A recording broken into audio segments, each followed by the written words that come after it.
আসসালামু আলাইকুম। বিডিফিউজ ইনফোটেইনমেন্টে স্বাগত জানাচ্ছি। আমি শরফি দিবা। আজ জানাবো সমরাস্ত্র প্রতিরক্ষা সংক্রান্ত গুরুত্বপূর্ণ কিছু খবর। ইরানের সেনাবাহিনী সতর্ক করে বলেছে, দেশটির বিরুদ্ধে শত্রুপক্ষের যে কোনো ভুল হিসাব বা আগ্রাসী পদক্ষেপের জবাবে চূর্ণ বিচূর্ণ ও সিদ্ধান্তমূলক প্রতিক্রিয়া জানানো হবে।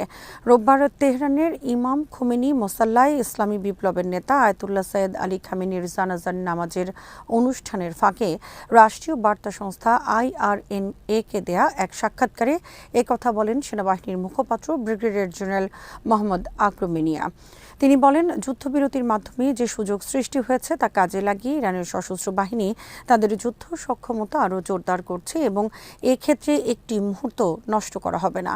তার ভাষায়, শত্রুরা যদি আবার কোনো ভুল সিদ্ধান্ত নেয় তাহলে ইরানের সশস্ত্র বাহিনী তাদের বিরুদ্ধে কঠোর ও বিধ্বংসী জবাব দেবে। একই সাক্ষাৎকারে তিনি আয়াতুল্লাহ খামেনির জানাজায় লাখো মানুষের অংশগ্রহণের প্রশংসা করে বলেন, জনগণের এই অভূতপূর্ব উপস্থিতি মুসলিম বিশ্বকে নতুনভাবে জাগ্রত করবে এবং বৈশ্বিক আধিপত্যবাদের বিরুদ্ধে প্রতিরোধকে আরও শক্তিশালী করবে। তিনি আশা প্রকাশ করেন, শহীদ নেতার রক্ত এবং জনগণের ঐক্য আন্তর্জাতিক সম্প্রদায়কে অন্যায় অবিচারের বিরুদ্ধে দাঁড়াতে উদ্বুদ্ধ করবে এবং বিশ্বকে নিপীড়ন ও আগ্রাসনের হাত থেকে মুক্ত করার পথ সুগম করবে। শুক্রবার শুরু হওয়া খামেনির রাষ্ট্রীয় শেষকৃত্য ইতোমধ্যে তেহরান জুড়ে বিভিন্ন পর্বে অনুষ্ঠিত হয়েছে। সোমবার 10 কিলোমিটার দীর্ঘ শোকযাত্রার মাধ্যমে আনুষ্ঠানিকতা অব্যাহত থাকবে। এরপর কুম, ইরাক ও সর্বশেষ মাশহাদে দাফনের মধ্য দিয়ে শেষ হবে এই বহুদিনব্যাপী রাষ্ট্রীয় কর্মসূচি। ইরানের নিহত সর্বোচ্চ নেতা আয়াতুল্লাহ আলী খামেনির জানাজা উপলক্ষে তেহরানে দেশটির সমর্থিত বিভিন্ন সশস্ত্র গোষ্ঠীর প্রতিনিধিরা অংশ নিয়েছেন। শনিবারের এই আনুষ্ঠানিকতায় লেবাননের হিজবুল্লাহ, ফিলিস্তিনের হামাস, ইসলামিক জিহাদ এবং ইয়েমেনের হুথি আন্দোলনের প্রতিনিধিরা উপস্থিত ছিলেন। এ সময় তারা ইরানের পররাষ্ট্রমন্ত্রী আব্বাস আরাকচির সঙ্গেও পৃথক বৈঠক করেন বলে দেশটির রাষ্ট্রীয় গণমাধ্যম জানিয়েছে। হামাস জানায়, তাদের প্রতিনিধি দলের নেতৃত্ব দেন সংগঠনের রাজনৈতিক ব্যুরোর প্রধান মোহাম্মদ প্রতিনিধি দলের রাজনৈতিক ব্যুরোর সদস্য বাসেম নাইম সহ আরও কয়েকজন জ্যেষ্ঠ নেতা ছিলেন। অন্যদিকে হিজবুল্লাহর প্রতিনিধি দলের নেতৃত্ব দেন সংগঠনের জ্যেষ্ঠ নেতা ও সাবেক মন্ত্রী মোহাম্মদ ফনিশ। তার সঙ্গে নিহত ও আহত সদস্যদের পরিবারের প্রতিনিধিরাও ছিলেন। এছাড়া ফিলিস্তিনি সশস্ত্র সংগঠন ইসলামিক জিহাদের মহাসচিব জিয়াদ আল নাখালা এবং ইয়েমেনের হুথি আন্দোলনের জ্যেষ্ঠ নেতা ধাইফ আল্লাহ আল শামিও জানাজা অনুষ্ঠানে অংশ নেন। দীর্ঘদিন ধরে ইরান হামাস, হিজবুল্লাহ, হুথি এবং ইরাক ভিত্তিক কয়েকটি সশস্ত্র গোষ্ঠীকে রাজনৈতিক ও সামরিক সমর্থন দিয়ে আসছে। তেহরান এই জোটকে প্রতিরোধ ঐক্য বা এক্সিস অফ রেজিস্ট্যান্স নামে অভিহিত করে। তবে যুক্তরাষ্ট্র এবং কয়েকটি পশ্চিমা দেশ হামাস, হিজবুল্লাহ ও হুথি আন্দোলনকে সন্ত্রাসী সংগঠন হিসেবে তালিকাভুক্ত করেছে এবং এসব গোষ্ঠীকে সমর্থনের অভিযোগে ইরানের উপর বিভিন্ন নিষেধাজ্ঞা আরোপ করেছে। উল্লেখ্য, 2024 সালের জুলাইয়ে হামাসের তৎকালীন রাজনৈতিক প্রধান ইসমাইল হানিয়া ইরানের প্রেসিডেন্ট মাসুদ পেজিশকিয়ানের অভিষেক অনুষ্ঠানে যোগ দিতে তেহরানে গেলে সেখানে এক ইসরায়েলি অভিযানে নিহত হন। এর আগে শুক্রবার বিশ্বের বিভিন্ন দেশের কর্মকর্তা ও বিশিষ্ট ব্যক্তিরা খামেনির প্রতি শেষ শ্রদ্ধা জানান। গত 28 ফেব্রুয়ারি যুক্তরাষ্ট্র ইসরায়েলের যৌথ হামলায় 86 বছর বয়সী খামেনি, তার পরিবারের কয়েকজন সদস্য এবং ইরানের শীর্ষ কর্মকর্তারা নিহত হন। শনিবার তেহরানের গ্র্যান্ড মোসাল্লা প্রাঙ্গণে লাখো মানুষ জড়ো হয়ে 4 দশকের বেশি সময় ইরানের সর্বোচ্চ নেতা হিসেবে দায়িত্ব পালনকারী খামেনিকে শেষ বিদায় জানান। ইরানের প্রেসিডেন্ট মাসুদ পেজিশকিয়ান বলেছেন, ইসলামী বিপ্লবের প্রয়াত নেতা আয়াতুল্লাহ সৈয়দ আলী খামেনি এবং তার শাহাদাত বিশ্বজুড়ে মুসলিমদের মধ্যে ঐক্যের চেতনা জাগিয়ে তুলেছে। ইমাম খামেনি প্রতিরোধের চিরন্তন নেতা শীর্ষক আন্তর্জাতিক সম্মেলনে বক্তব্য দিতে গিয়ে তিনি বলেন, আয়াতুল্লাহ খামেনি সারা জীবন মুসলিম উম্মার ঐক্যকে অত্যন্ত গুরুত্বপূর্ণ বিষয় হিসেবে তুলে ধরেছেন। বক্তৃতা, প্রবন্ধ ও গ্রন্থের মাধ্যমে তিনি মুসলিমদের মধ্যে সংহতি ও পারস্পরিক সহযোগিতার প্রয়োজনীয়তা ব্যাখ্যা করেছেন। পেজিশকিয়ান বলেন, গত 28 ফেব্রুয়ারি যুক্তরাষ্ট্র ইসরায়েলের হামলার প্রথম দিনে আয়াতুল্লাহ খামেনির শাহাদাতের পর তার চিন্তা, আদর্শ ও বার্তা আরও শক্তিশালীভাবে বিশ্বজুড়ে ছড়িয়ে পড়েছে এবং কোটি কোটি মুসলিমকে সত্য, ন্যায় বিচার ও প্রতিরোধের পথে ঐক্যবদ্ধ হতে অনুপ্রাণিত করেছে। তিনি বলেন, আল্লাহর পথে চলা নেতাদের চিন্তা ও বার্তা শাহাদাতের মাধ্যমে কখনো শেষ হয়ে যায় না, বরং তা জীবন্ত থেকে পরবর্তী প্রজন্মকে সত্য, ন্যায় ন্যায় ও প্রতিরোধের পথে এগিয়ে যেতে পথ নির্দেশ দেয়।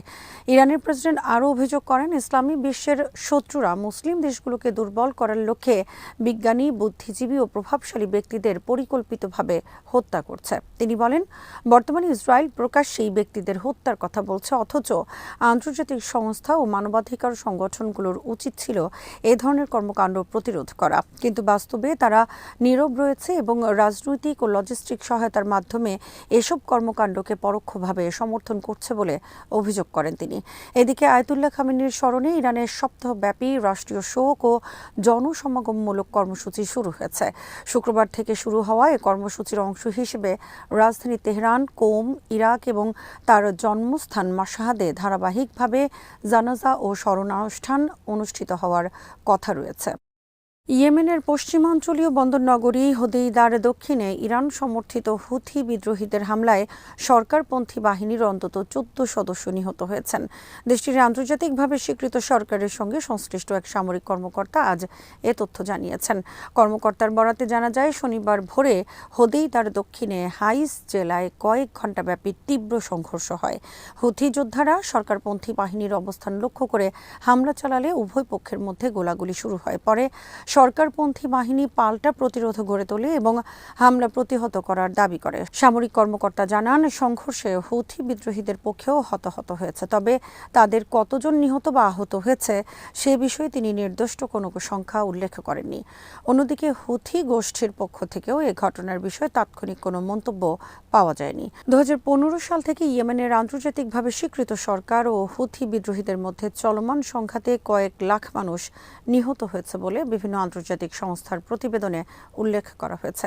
দীর্ঘদিনের এই সংঘাত দেশটিকে বিশ্বের অন্যতম ভয়াবহ মানবিক সংকটের মুখে ঠেলে দিয়েছে। বর্তমানে হুথিরা রাজধানী সানা এবং উত্তর ইয়েমেনের বিস্তীর্ণ অঞ্চল, যার মধ্যে লোহিত সাগর তীরবর্তী গুরুত্বপূর্ণ বন্দর হোদেইদাও রয়েছে। উত্তর কোরিয়া তাদের নতুন 5,000 টন ওজনের বহুমুখী যুদ্ধ জাহাজ কাংকন থেকে কৌশলগত ক্রুজ ক্ষেপণাস্ত্র সহ বিভিন্ন অস্ত্রের সফল পরীক্ষামূলক উৎক্ষেপণ করেছে। দেশটির সরকারি বার্তা সংস্থা KCNA জানিয়েছে, শুক্রবার অনুষ্ঠিত এই মহড়া সরাসরি তদারকি করেন নেতা কিম জং উন। প্রায় 140 মিটার দীর্ঘ ডেস্ট্রয়ারটি থেকে কৌশলগত ক্রুজ ক্ষেপণাস্ত্র, নৌকামান, স্বয়ংক্রিয় গান এবং ইলেকট্রনিক যুদ্ধ ব্যবস্থার পরীক্ষা চালানো হয়। কিম জং উন বলেন, যুদ্ধ পরিস্থিতিতে জাহাজটিতে থাকা বিভিন্ন অস্ত্র ব্যবস্থার কার্যকারিতা যাচাই এবং যুদ্ধ সক্ষমতা নিশ্চিত করাই ছিল এই পরীক্ষার মূল উদ্দেশ্য। সফল পরীক্ষার পর তিনি আগামী 2 মাসের মধ্যে জাহাজটিকে আনুষ্ঠানিকভাবে নৌবাহিনীতে অন্তর্ভুক্ত করার নির্দেশ দেন। গত জুনে জাহাজটির উদ্বোধনী অনুষ্ঠানে কিম দাবি করেছিলেন, কাংকন ডেস্ট্রয়ারটি আকাশ প্রতিরক্ষা, জাহাজ বিধ্বংসী, সাবমেরিন বিরোধী এবং ব্যালিস্টিক ক্ষেপণাস্ত্র প্রতিরোধী সক্ষমতা নিয়ে নির্মিত হয়েছে।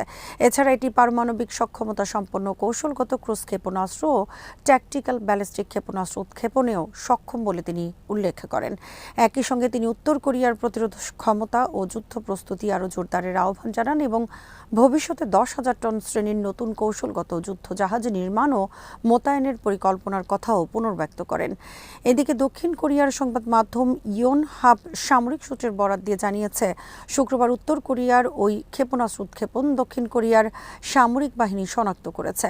সিওলের সামরিক বাহিনী নিশ্চিত করেছে যে যুদ্ধ জাহাজটি থেকে পূর্ব সাগরের দিকে একটি ক্রুজ ক্ষেপণাস্ত্র নিক্ষেপ করা হয়। দক্ষিণ কোরিয়া ও যুক্তরাষ্ট্রের সামরিক বিশ্লেষকরা ক্ষেপণাস্ত্রটির প্রযুক্তিগত বৈশিষ্ট্য ও সক্ষমতা বিশ্লেষণ করছেন। আজ এখানেই শেষ করছি। সমরাস্ত্র প্রতিরক্ষা ও কূটনীতির নানা তথ্য জানতে চোখ রাখুন বিডি নিউজ ইনফোটেইনমেন্টে। চ্যানেলটি ভালো লাগলে সাবস্ক্রাইব করুন। আল্লাহ হাফেজ।